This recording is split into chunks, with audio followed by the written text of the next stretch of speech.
مشق سوال نمبر 1 نظم کے مطابق درج ذیل سوالات کے جوابات لکھیے۔ الف بچے نے سب سے پہلے کیا دعا مانگی؟ سب سے پہلے بچے نے یہ دعا مانگی ہے کہ اس کی زندگی شمع کی طرح روشن ہو۔ ب بچہ دنیا کا اندھیرا کس طرح دور کرنا چاہتا ہے؟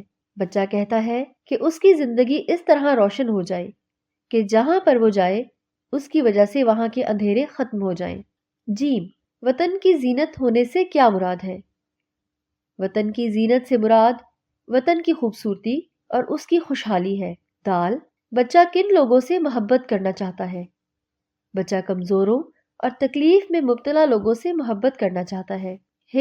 آخری شعر میں بچے نے کس خواہش کا اظہار کیا ہے؟ آخری شعر میں بچے نے اس بات کی خواہش کی ہے کہ وہ برائیوں سے بچ جائے اور نیکی کے راستے پر چلتا رہے۔ پیارے بچوں، اب ہم اگلا سوال کرتے ہیں۔ سبق کے مطابق درج ذیل میں سے درست جواب پر درست کا نشان لگائیں۔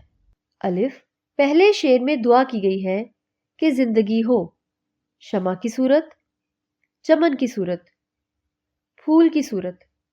اس کا درست جواب ہے شمع کی صورت۔ ب وطن کو مثال سے سمجھایا گیا ہے، چمن کی، مالی کی، پھول کی۔ اس کا درست جواب ہے چمن کی۔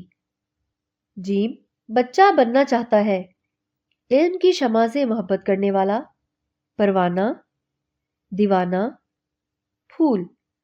اس کا درست جواب ہے پروانہ۔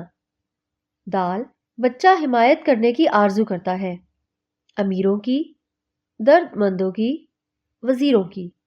اس کا درست جواب ہے درد مندوں کی۔ دعا مانگی ہے راستے کی، نیک، دشوار، آسان۔ اس کا درست جواب ہے نیک۔ پیارے بچوں، اب آ رہا ہے ہمارے سبق کا اگلا حصہ۔